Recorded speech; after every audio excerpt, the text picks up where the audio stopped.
আসসালামাইকুম বন্ধুরা, কেমন আছেন? আশা করি ভালো আছেন। আজকে বানাবো উচ্ছে ভাজা রেসিপি।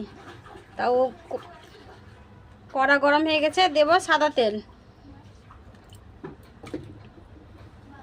তেলটা গরম হয়ে গেছে, দেব উচ্ছেগুলো। উচ্ছেগুলো দিয়ে ভেজে একটু নেড়ে নেব।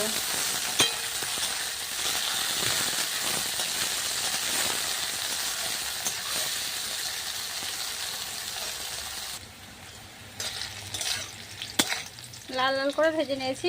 এবার দেব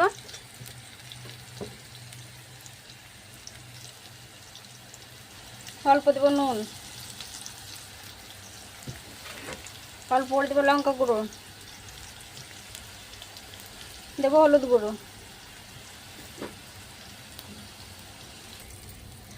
উচ্ছেটা আমার লাল লাল করে ভাজা হয়ে গেছে।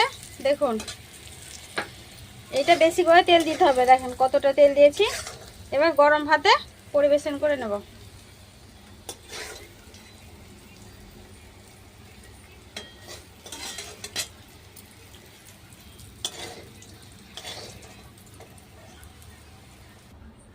এবার গরম গরম ধোঁয়া ওঠা ভাতের সাথে পরিবেশন করে খেয়ে নেবো পেট ভরে।